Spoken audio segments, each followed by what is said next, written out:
Relapse. It's a word that carries so much weight, so much pain. For anyone who's struggled with addiction, it can feel like a punch to the gut, a crushing defeat. You're back at square one, drowning in self-doubt and despair. The journey to recovery is rarely linear, and relapse can be like a heartbreaking setback. Imagine this, you've been sober for months, maybe even years. You've worked so hard, fought so many battles within yourself.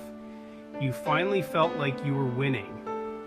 But then something shifts. Life throws you a curveball. Or maybe it's just a quiet Tuesday afternoon when the cravings hit you like a freight train. Suddenly, you're spiraling. The familiar pull of addiction is almost impossible to resist. You tell yourself, it's just this once, that you'll be able to control it this time. But deep down, you know the truth. Relapse doesn't happen overnight. Understanding why relapse happens is the first step to navigating those challenges and finding lasting recovery.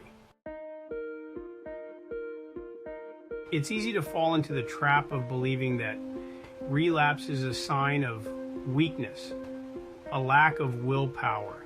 But the truth is far more complex. Addiction is a chronic disease, not a moral failing. It rewires the brain, creating powerful cravings and compulsions that are incredibly difficult to resist. Think of it like this. If someone with diabetes struggles to manage their blood sugar, we don't blame their character.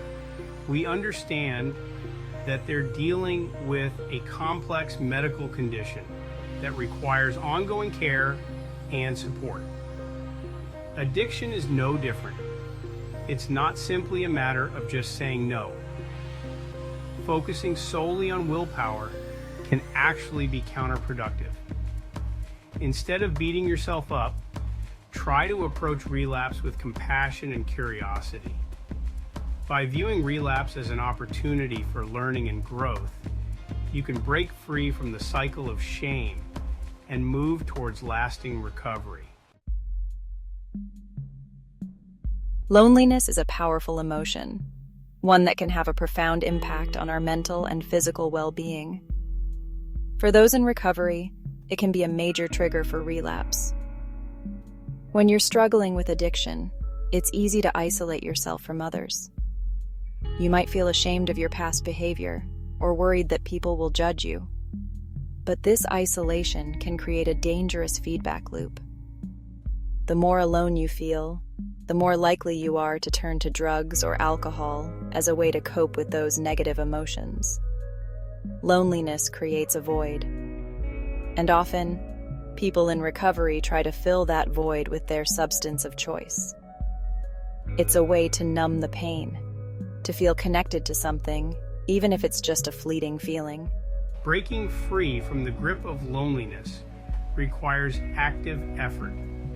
It's about reaching out to others, building genuine connections, and finding ways to feel a sense of belonging. Remember, you don't have to go through this alone.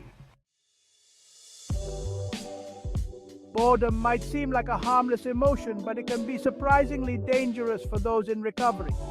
When you're bored, your mind has a tendency to wander, often to unhealthy places. Old cravings can resurface, and the temptation to relapse can become overwhelming. Studies have shown a strong link between boredom and relapse. Boredom can lead to feelings of emptiness and restlessness, which can trigger a search for instant gratification. When you're in early recovery, your brain is still getting used to functioning without the substance it's become dependent on. During this time, it's crucial to keep your mind and body occupied with healthy activities. So, what can you do to combat boredom? The key is to find activities that you find engaging and fulfilling. This could involve taking up a new hobby, learning a new skill, or spending time in nature. The important thing is to find things that bring you joy and keep you mentally stimulated. Guilt and shame are like heavy weights, dragging you down and making it harder to move forward. When you're struggling with addiction, it's easy to get caught in a cycle of self-blame and self-loathing. You might dwell on past mistakes, replaying them over and over in your mind. This constant negativity can be incredibly damaging, leading to feelings of hopelessness and despair. The weight of guilt and shame can become unbearable, pushing you back toward the very thing you're trying to escape. It's important to remember that addiction is a disease, not a moral failing. You wouldn't blame yourself for having cancer, and you shouldn't blame yourself for struggling with addiction. Instead of dwelling on the past, try to focus on the present moment and the steps you're taking towards recovery. Forgiving yourself is crucial, says Dr. Emily Carter, a therapist specializing in addiction and trauma. It's about recognizing your inherent worthiness of love and recovery. Section 6. Stress overload. The breaking point in how to cope. Stress is an inevitable part of life, but it can be a major trigger for relapse. When you're stressed, your body releases hormones like cortisol and adrenaline. Chronic stress keeps your body in fight or flight, leading to physical and emotional problems. For people in recovery, stress can be especially dangerous. It weakens resolve, making it harder to resist cravings and urges. It disrupts sleep, impairs judgment, and increases anxiety and irritability. Stress management is essential for recovery, says Dr. Michael Thompson. Identify triggers, develop healthy coping mechanisms, and build resilience. Section 7. The power of connection. Why community is key to recovery. Recovery from addiction is rarely a solo journey. It's about reaching out, connecting with others, and building a support system that understands what you're going through. Human beings are social creatures, wired for connection.